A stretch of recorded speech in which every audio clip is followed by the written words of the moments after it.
नमस्कार, बहुत स्वागत है आपका। आप देख रहे हैं न्यूज इंडिया, आपके साथ मैं हूं अभिषेक। आज हम आपको एक ऐसे शख्स से मिलवाएंगे जो पॉन्डमैन के नाम से मशहूर हैं। आपने हॉलीवुड में देखा होगा स्पाइडरमैन, सुपरमैन, बहुत सारे मैन होंगे, लेकिन देश में हमने देखा पैडमैन, और अब हमारे बीच हैं पॉन्डमैन। मैं बहुत स्वागत करता हूं रामवीर तंवर जी का। रामवीर तंवर जी, बहुत स्वागत है आपका न्यूज इंडिया पर। Thank you so much sir. तो देखिए, न्यूज इंडिया आपके सामने लेकर हाजिर है पॉन्डमैन को। आपने सारे मैन्स देखे होंगे, लेकिन ये मैन हर किसी से अलग कैसे हैं, वो भी खुद इन्हीं की जुबानी हम सुनेंगे। इनके फैन देश के प्रधानमंत्री भी हैं, उत्तर प्रदेश के मुख्यमंत्री भी हैं, और जिस जिले से आते हैं वहां के डीएम भी हैं। चर्चा की शुरुआत रामवीर जी इसी से करना चाहेंगे कि सब फैन होते हैं। कोई स्पाइडरमैन का फैन है, कोई सुपरमैन का है, कोई बैटमैन का है, लेकिन प्रधानमंत्री तो फैन आपके हैं। बिल्कुल, देखिए सर, ये मेरे लिए बड़ी सौभाग्य की बात है कि हमारे देश के माननीय प्रधानमंत्री जी अगर किसी के अच्छे कार्यों के बारे में अगर चर्चा करते हैं, उसकी सराहना करते हैं, तो ये हमारा नहीं बल्कि माननीय प्रधानमंत्री जी का बड़प्पन होता है कि वो देश की जनता के, नागरिकों के उस स्तर तक की वो खबर रखते हैं। क्योंकि आप अगर मैं या मेरे जैसे लाखों करोड़ों लोग होते हैं जिनके पास उतने रिसोर्सेज तो नहीं होते कि वो किसी बहुत बड़े किसी एक्टर से, फिल्म स्टार से अपना प्रचार करवा सकें कि हम अच्छा काम कर रहे हैं। लेकिन खुशकिस्मती से हमें देश के सबसे बड़े नेता, सबसे बड़े चेहरे हमें ऐसा मिल गए हैं जो हम जैसे लोगों का प्रचार करते हैं। वो एक बार प्रशंसा कर दें तो वो सारे बॉलीवुड के एक्टर, हॉलीवुड के एक्टर सब पीछे रह जाते हैं। तो वो हमारा सौभाग्य है, और हमें ऐसे प्रधानमंत्री मिले वो हमारे लिए और भी बड़ी बात है। तो रामवीर जी, चलिए अब मैं ये जानना चाहूँगा कि इसकी शुरुआत कैसे हुई, कैसे शुरुआत के बारे में आपने सोचा कि आपको तालाब का जीर्णोद्धार करना है। बिल्कुल, देखिए अगर शुरुआत की बात करें तो ये मेरे कॉलेज डेज से हुई थी। मैं दरअसल कॉलेज डेज में कॉलेज के साथ साथ एक छोटा सा ट्यूशन सेंटर भी घर पे चलाता था। तो तब हम चर्चा किया करते थे अपने स्टूडेंट्स के साथ। मेरे और स्टूडेंट्स में ज़्यादा एज गैप नहीं था क्योंकि मैं कॉलेज में था, वो स्कूल में थे। बट हम यही बात चर्चा करते थे कि किस तरह से हमारे तालाब, जिसमें मैंने खुद ने तैरना सीखा है ना। अब मेरी बेटी है, उसको स्विमिंग पूल में एडमिशन लेना है ना, और वो मुझसे पूछती है कि आपने कौन से स्विमिंग पूल में सीखा था, है ना। तो उसको मैंने बताया कि स्विमिंग पूल में नहीं बल्कि गांव के जोड़ में सीखा था। तो जिन तालाबों में हमने, जोड़ों में हमने तैरना सीखा है, जिन नहरों में हमने तैरना सीखा है, वो कहीं ना कहीं अब लैंडफिल साइट बनती जा रही है। और लोग, जो भूगर्भ जल हमारे लिए इतना अच्छा नेचुरल रिसोर्स है, वो कहीं ना कहीं हम बहुत तेजी से बर्बाद करते जा रहे हैं, ग्राउंड वाटर एक्सट्रैक्ट करते जा रहे हैं। तो ये हमारे एक चर्चा का विषय था ट्यूशन में। बट फिर हमने छोटी छोटी एक्टिविटी की, जल चौपाल शुरुआत की, मेरा पूरा कॉलेज ख़त्म हुआ, मल्टीनेशनल कंपनी में जॉब ज्वाइन की, लेकिन पैरेलली फिर भी हम यही करते थे, गांव-गांव में जाके इस टॉपिक के बारे में लोगों के साथ डिस्कस हुआ करते थे कि हमारे नेचुरल रिसोर्सेस हमारे लिए कितने महत्वपूर्ण हैं। लेकिन एक समय फिर आया कि दोनों हाथों में लड्डू नहीं लिया गया कि जॉब के साथ ये भी कर सके। तो फिर मैं फुल टाइम इसमें आ गया, जॉब छोड़ के एमएनसी की। तो ये था कि किस तरह से इस पूरे अभियान की शुरुआत हुई। तो 2015 में, जहाँ तक हमें जानकारी मिली कि 2015 में आपने जॉब को क्विट कर दिया। घर पे किस तरीके का रिएक्शन था? क्योंकि अमूमन घर का लड़का अगर नौकरी छोड़े, एक मिडिल क्लास या लोअर मिडिल क्लास फैमिली से जो लड़का आता हो, नौकरी छोड़े और वो भी एमएनसी की, तो फिर घर पे तो वो कहते हैं ना कि बवाल और तांडव, वो सारी चीज़ें होने लगती हैं। बिल्कुल, जब मैंने 2018 में मैंने जॉब छोड़ी थी, और जब जॉब छोड़ी थी तो कई महीने तक तो घर वालों को कन्वेंस करना बड़ा मुश्किल हो गया था, है ना। उसका 2 कारण था। एक कारण ये था कि हम 5 भाई बहन हैं, और 5 भाई बहन में से मैं सबसे छोटा हूँ, है ना। और मैं ही मतलब एक व्यक्ति भी हूँ, परिवार का हिस्सा भी हूँ, जिसने 10th क्लास के बाद पढ़ाई की थी, अच्छा। है ना। वो मेरे परिवार के लिए वो सबसे बड़ा अचीवमेंट था जिस दिन मैंने 11वीं क्लास में एडमिशन लिया था। उसके बाद फिर मैंने पूरा ग्रेजुएशन किया, मल्टीनेशनल कंपनी में जॉब की, तो वो तो परिवार के लिए सपने जैसा था।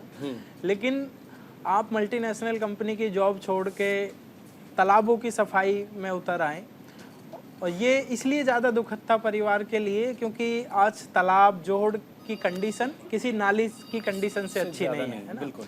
तो उनके ऊपर वो इस तरह की कमेंट की जाती थी रिश्तेदार के द्वारा कि आपका बेटा मल्टीनेशनल कंपनी की जॉब छोड़ के जोड़ साफ करता है।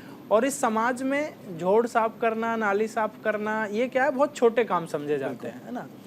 और छोटे काम के साथ एक वो भी है कि इसको जो है अनपढ़ लोगों का काम समझा जाता है या कम पढ़े लिखे लोगों का समझा जाता है ना।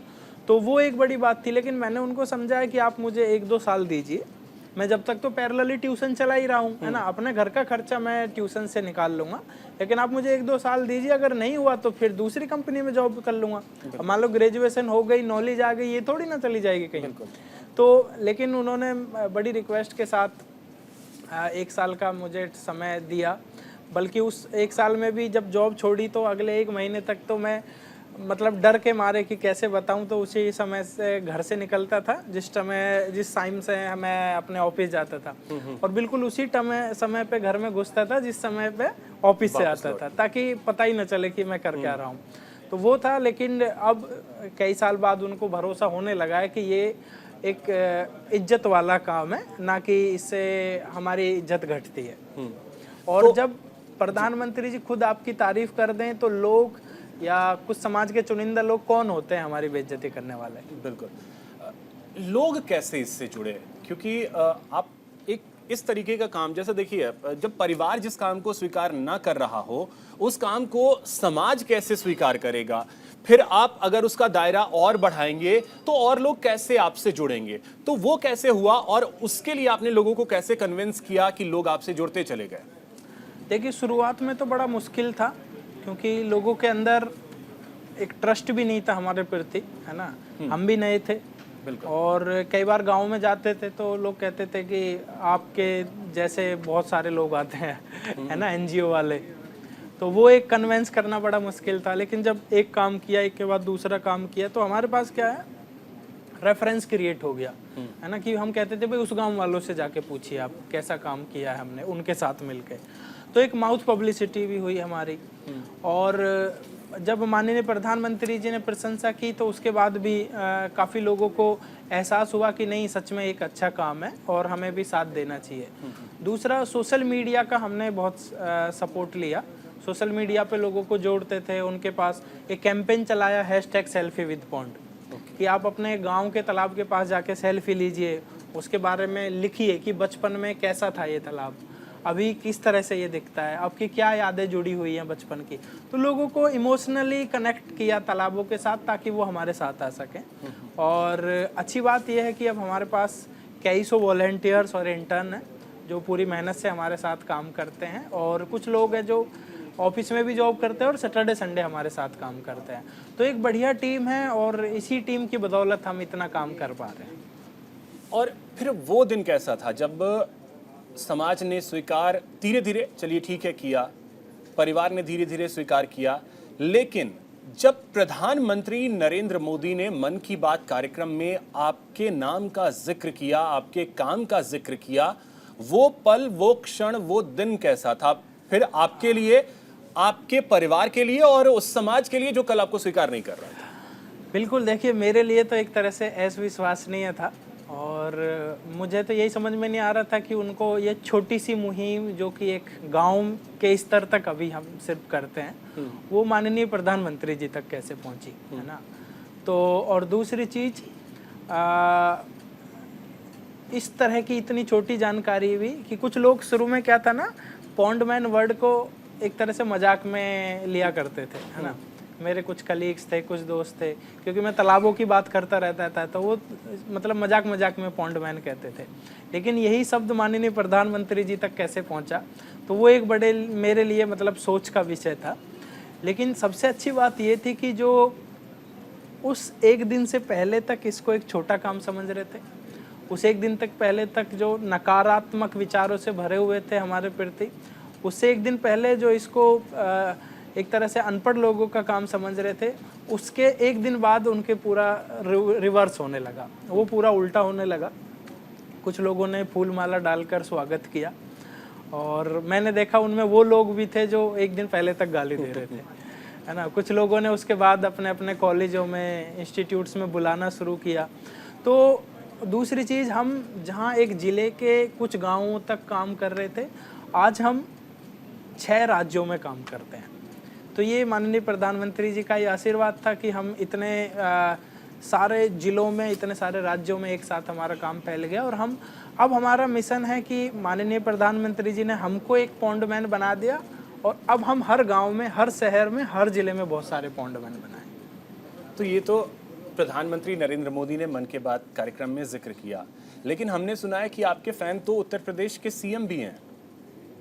बिल्कुल, माननीय सीएम साहब से कई बार भेंट हुई है और जब वो गाजियाबाद आए थे पिछली बार तो उन्होंने शॉल उड़ाकर मेरा स्वागत भी किया, मुझे बुलाया गया। इवन जब लखनऊ गया था तो तब भी उन्होंने मुझे सम्मानित किया। तो सीएम साहब हमेशा, और ट्वीट के माध्यम से, उन्होंने ट्विटर के माध्यम से भी मेरी कई बार सराहना की है।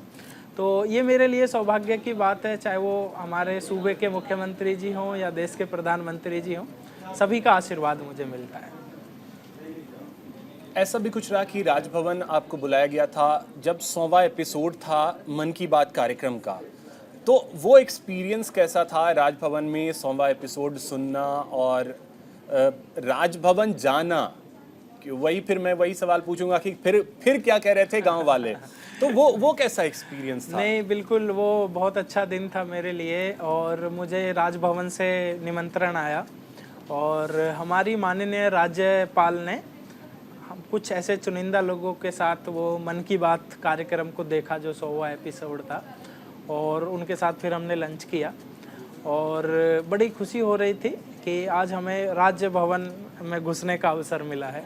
ये बहुत चुनिंदा लोगों को ऐसा अवसर मिलता है और मेरे तो कई साथियों को विश्वास भी नहीं हो रहा था कि हमें ऐसा इनविटेशन भी मिल सकता है कि जब हमें गृह मंत्रालय से और माननीय राज्यपाल की तरफ से इनविटेशन आए एक स्पेशल कार्यक्रम को देखने के लिए। रामवीर जी, अब आपके काम के बारे में थोड़ा सा समझना चाहेंगे कि पूरी तरीके से आपने तालाब का जिम्मा अगर कहें तो 5-6 राज्यों में आपने अपने कंधे पर उठा रखा है। काम किस तरीके से बढ़ रहा है? क्योंकि जब आपके बारे में मैंने कुछ चीज़ें पढ़ी तो पता चला कि लगभग 80 से 90 तालाबों को अभी तक आपने साफ कर दिया है। बिल्कुल, देखिए अब क्या है कि टीम बढ़ गई है ना, और लोगों का साथ भी मिल रहा है, सपोर्ट करने वाले भी बहुत सारे लोग मिल जा रहे हैं, चाहे वो वॉलेंटियरिंग सपोर्ट हो, चाहे वो फाइनेंशियल सपोर्ट हो। तो बहुत सारे लोग हैं जो बढ़ चढ़ कर मदद करते हैं हमारी। तो हम अभी बहुत सारे फिर जगह पे ये काम कर रहे हैं और क्योंकि हमें जहाँ ग्रामीण एरिया है वहाँ थोड़ा सा काम करने में आसानी होती है, क्योंकि वहाँ पे लोगों को ज़रूरत भी होती है। और कई जगह ऐसे भी जगह काम कर रहे हैं जहाँ पे सच में जो ग्राउंड वाटर लेवल था गांव वालों का, वो आज से 10 साल पहले 15 फीट पे था, 20 फीट पे था, लेकिन अभी वो 150 से 200 फीट नीचे चला गया है। तो वहाँ गांव वालों को समझ में नहीं आ रहा कि इतनी जल्दी से ग्राउंड वाटर डिप्लीट क्यों होता जा रहा है। तो अभी आप किस किस स्टेट में काम कर रहे हैं? अभी हम उत्तर प्रदेश में काम कर रहे हैं, उत्तर प्रदेश के गाजियाबाद में, सहारनपुर में, गौतम बुद्ध नगर में, हापुड़ में। ऐसे ही हम गुजरात के सुरेंद्र नगर ज़िले में काम कर रहे हैं, कर्नाटका के बेंगलुरु में काम कर रहे हैं, और हरियाणा के मानेसर में काम कर रहे हैं, गुड़गांव में काम कर रहे हैं। तो ऐसी उत्तराखंड में काम कर रहे हैं। तो एक अच्छी टीम है और टीम पूरी मेहनत अपना करके ये तो काम इसमें तो चुनौतियां स्टेट वाइज भी होंगी। अगर आप मान लीजिए कि गाजियाबाद में काम कर रहे हैं तो यहाँ ग्राउंड वाटर का जो लेवल है वो काफ़ी नीचे चला जा चुका है। बेंगलुरु में अगर आप काम कर रहे हैं वहाँ भी काफ़ी ज़्यादा नीचे ग्राउंड लेवल का जो वाटर है। उसके बाद अगर उत्तराखंड में है तो वहाँ पे भी वही स्थिति है। गुजरात में कुछ हद तक शायद बेहतर स्थिति होगी। तो अब एरिया वाइज कैसे चुनौतियाँ आ रही हैं और उसका सामना आप कैसे कर पा रहे हैं? देखिए, स्टेट वाइज एक तो कहते हैं ना, हमारा भारत में अलग अलग लैंग्वेज है हर राज्य में, हमारे कल्चर अलग अलग है ना। तो वो एक हमारे लिए अवसर भी होता है नई चीज़ें सीखने का, और चुनौती भी होती है क्योंकि कई बार हमें चीज़ें समझ में नहीं आती वहाँ पे। तो इसलिए हम कोशिश करते हैं कि गांव वालों को साथ लेके चलें ताकि वही फिर इसको आगे बढ़ा सकें, उनकी मदद से करते हैं। दूसरा, जहाँ तक ग्राउंड वाटर की बात है और कचरे से भरे हुए तालाबों की बात है, तो जो तालाब शहरी एरिया के जितने पास होगा उसमें उतना ही ज़्यादा आपको कचरा मिलेगा, क्योंकि वहाँ पे उतनी ज़्यादा चीज़ें पैकेट में आती हैं, उतने पैकेज्ड मटेरियल पदार्थ हम खरीदते हैं। कई जगह तो ऐसा होता है कि पानी निकालने के बाद पूरी तालाब के जो बेस होता है, तल होता है, उसमें 2-3 फीट की एक लेयर जमी हुई होती है। अब उससे प्रॉब्लम क्या आ रही है कि जो ग्राउंड वाटर पर्कुलेट करने का काम था, ग्राउंड वाटर को रिचार्ज करने का काम था जो तालाबों का, वो उसको ना करके सिर्फ एक सीवेज टैंक की तरह काम कर रहे हैं। उसमें सिर्फ सीवेज जमा हुआ है और क्योंकि नीचे लेयर जम गई है तो वो ग्राउंड वाटर पर्कुलेट भी नहीं हो रहा है। तो उस लेयर को हटाना बड़ी बात है। दूसरी बड़ी चुनौती है लोगों ने जो उस पर अतिक्रमण कर लिया है ना। ऐसे बहुत सारे हमारे सामने चुनौती आती है कि वो 12 बीघे का तालाब है लेकिन उसमें 6 बीघे बचा हुआ है, 6 बीघे लोगों ने कब्जा लिया है ना, और वो छोड़ने को तैयार भी नहीं होते हैं। कई जगह हमारी बहस भी हो जाती है, कई जगह गाली गलौच होती है टीम के साथ, तो वो हमारे लिए बड़ी चुनौती है। और सबसे बड़ी चुनौती है कि जो तालाबों में कचरा आया है ये इतना सारा, वो पिछले 1 साल में, 2 महीने में या 2 साल में नहीं आया, उसको 40-50 साल से हमारी आदत खराब हुई है। और अगर हम अब कोशिश करें कि उसको हम 1 साल में ही सही कर देंगे लोगों की आदत को, वो नहीं होने वाला है। तो लोगों के बिहेवियर चेंज करना बड़ी चाहिए। बिल्कुल। और इसमें स्थानीय प्रशासन का कितना सपोर्ट रहता है? और साथ ही साथ अगर आप क्योंकि उत्तर प्रदेश में तो मुख्यमंत्री खुद आपके फैन हैं तो वहाँ आपको समस्या नहीं, लेकिन दूसरे राज्यों में सरकारें किस तरीके से इस दिशा में सोच रही हैं? क्योंकि तालाब को बचाना वाकई में बहुत ज़रूरी भी है। और हमने तो ये भी देखा है कि कई स्टेट गवर्नमेंट जो हैं वो ये कोशिश कर रही हैं, गुजरात का जिक्र आपने किया, गुजरात की तो सरकार ही ये कोशिश कर रही है कि प्रधानमंत्री का लक्ष्य था कि गुजरात में हर जिले में तालाब वाली जो स्थिति है उसको बेहतर किया जा सके, जिसमें शायद 100% काम पूरा कर लिया है गुजरात सरकार ने। तो सरकारों का कितना सपोर्ट आपको मिल पा रहा है? बिल्कुल, देखिए अभी तो क्या है, जब से जल शक्ति मंत्रालय का गठन हुआ है और माननीय प्रधानमंत्री जी पिछले कई साल से क्या है, एक हर बार टारगेट भी देते हैं सभी राज्य सरकारों को। जैसे अभी इस बार अमृत सरोवर एक नाम से अभियान चलाया था कि हर जिले में लगभग, नहीं सभी राज्यों में, कि सभी जिलों में लगभग 75 अमृत सरोवर बनाने हैं, मतलब तालाब बनाने हैं। तो वो हमारे प्रशासन अधिकारियों के ऊपर उतना ज़्यादा एक प्रेशर होता है कि वो ढूंढ कर तालाबों को ढूंढने में लगे हुए हैं, उनको रिस्टोर करने में लगे हुए हैं। तो इस प्रेशर का फायदा हमें मिलता है कि वो हमें भी कोऑपरेट करते हैं फिर, है ना। और जहाँ तक ये राज्य सरकार में कोऑपरेट करने की बात है, ये देखिए क्योंकि एक एडमिनिस्ट्रेशन के ऊपर ज़्यादा डिपेंड करता है कि ज़िले का जो प्रशासन है, कई बार ज़िले के प्रशासनिक जो अधिकारी हैं, कोई IAS ऑफिसर है, वो उतने ज़्यादा सपोर्टिव होते हैं कि हमें कोई दिक्कत नहीं आती है ना। वो खुद तालाब पे हर सप्ताह आके चेक करते हैं कि बेटा तुम्हारा काम अच्छे से चल रहा है कि नहीं चल रहा है। कुछ जगह ऐसा भी होता है कि वो सिर्फ आते ही नहीं कभी चेक करने, या फिर हमें अगर कहीं पे एडमिन सपोर्ट की ज़रूरत होती है तो पहले 15 दिन का इंतज़ार करना पड़ता है उनसे अपॉइंटमेंट लेने के लिए। तो दोनों तरह के अधिकारी होते हैं। तो और दोनों, जैसा जहाँ पे तेज तर्रार या अच्छी इंटेंशन के अधिकारी होते हैं वहाँ पे उतनी तेज़ी से वो काम भी चलता है।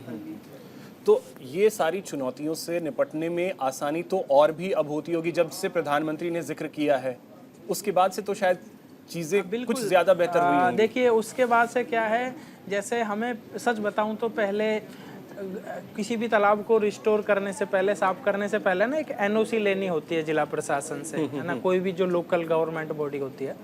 तो पहले हमें ना 1-2 महीने तो वो NOC लेने में ही लग जाते थे, है ना। ऑफिसों के चक्कर काटने पड़ते थे कि सर हम ये तालाब साफ करना चाहते हैं, बस आप हमें अनुमति दे दीजिए, हमको आपसे कोई पैसा नहीं चाहिए, हमें आपसे कोई मैन पावर नहीं चाहिए, बस आप हमें अनुमति दे दीजिए, क्योंकि कल को कोई शिकायत करेगा तो आप ही पूछेंगे कि किससे पूछ के कर रहे हो। बिल्कुल। तो इसलिए पहले ही हमें ही दे। तो उसमें क्या है ना, लेखपाल, ये पटवारी, तहसीलदार, SDM, DM सबसे होकर गुजरना पड़ता है, तो 1-2 महीने तो उसी में लग जाते हैं। लेकिन जब से माननीय प्रधानमंत्री और माननीय मुख्यमंत्री जी ने प्रशंसा की है, उन्होंने हमें सम्मानित किया है, तो ये वाला 30 दिन का जो टाइम घट के ना अभी 3 दिन रह गया है, क्योंकि उनको पता होता है कि इनके लिए खुद माननीय प्रधानमंत्री जी भी तारीफ करते हैं, तो जेन्युइनिटी को वो चेक कर सकते हैं आसानी से। तो अब इसमें दो चीजें हैं, एक शहरी क्षेत्र और एक ग्रामीण क्षेत्र। ग्रामीण क्षेत्र आज भी हम जानते हैं कि वो जो प्रकृति वाली चीजें हैं उससे गांव के लोग अभी भी जुड़े हैं, तो वहां तो आपके लिए काफी हद तक सहूलियत होती होगी। लेकिन जो शहरीकरण हुआ है, जो शहरी क्षेत्र है, वहां तो अब तालाब बहुत कम ही शहरों में इवन ना के बराबर ही दिखते हैं। तो जो वहां पे चुनौतियां हैं वो किस तरीके की हैं? देखिए, ग्रामीण एरिया में जो चुनौती है वो है कि वहाँ पे पानी नहीं पहुँच रहा है तालाब तक, या जल्दी सूख जाता है ना, या फिर उनके खेतों के लिए पानी नहीं मिल रहा है। शहर में जो सबसे बड़ी चुनौती है वो है तालाब ढूंढना, है ना, क्योंकि अब आप कुछ शहरों को ले लीजिए, आप गुड़गांव देख लीजिए, आप नोएडा देख लीजिए, आप बेंगलोर देख लीजिए, तो इनमें क्या है ना, बहुत बड़ी संख्या में जो तालाब थे वो विलुप्ति हो चुके हैं, है ना, या फिर विलुप्त होने की बजाय अगर वो कोई जैसे 5 एकड़ का था तो वो सिर्फ 1 एकड़ का बचा हुआ है ना। कई बिल्डरों ने कब्जा कर लिया और कई लोगों ने उस पर, और किसी ने पुलिस स्टेशन बना दिया, कहीं से सड़क निकल गई है। तो जिसको हम सस्टेनेबल डेवलपमेंट कहते हैं वो कहीं ना कहीं दिख नहीं रहा है ऐसे तालाबों के आसपास। खुद नोएडा में अगर आप तालाब ढूंढेंगे तो आपको बहुत छोटे छोटे तालाब मिलेंगे, और वो भी बहुत चुनिंदा तालाब मिलेंगे ना।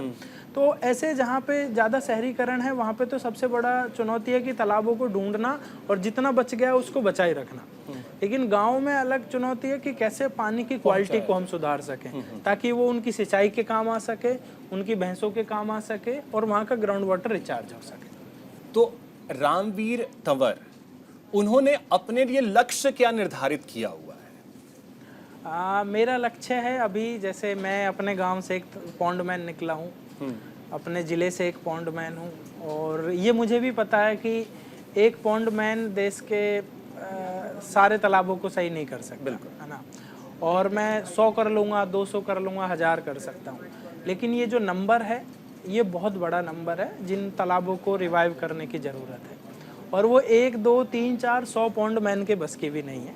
उसके लिए ना हज़ारों लाखों पॉन्डमैन तैयार करने पड़ेंगे। तो अभी मैं सारी यूनिवर्सिटीज़ में जाता हूँ, IIT, IIM में जाता हूँ, और सारे कॉलेजों में जाता हूँ, और मैं कोशिश करता हूँ गाँव में जाकर भी कि हम कैसे और ऐसे युवा निकाल सकें जो इसको अपनी जिम्मेदारी समझकर, इसको अपनी एक विरासत समझकर इसके ऊपर काम कर सकें, और जिस तरह से पिछली पीढ़ियों ने हमारे लिए वो छोड़े थे उसी तरह से हम अगली आने वाली पीढ़ी को छोड़ सकें। स्वतंत्रता दिवस देश मना रहा है, ऐसे में आपकी तरफ से न्यूज़ इंडिया के जरिए अगर आप देशवासियों को कोई संदेश देना चाहते हो तो वो आप जल्दी से। बिल्कुल, देखिए, स्वतंत्रता दिवस हम सभी मना रहे हैं, और इससे हमें बहुत सारी फ्रीडम भी मिली है, कुछ करने की, कुछ नहीं करने की। लेकिन अगर हमें कुछ करने की फ्रीडम मिली है तो क्या वो सिर्फ गलत करने की फ्रीडम मिली है?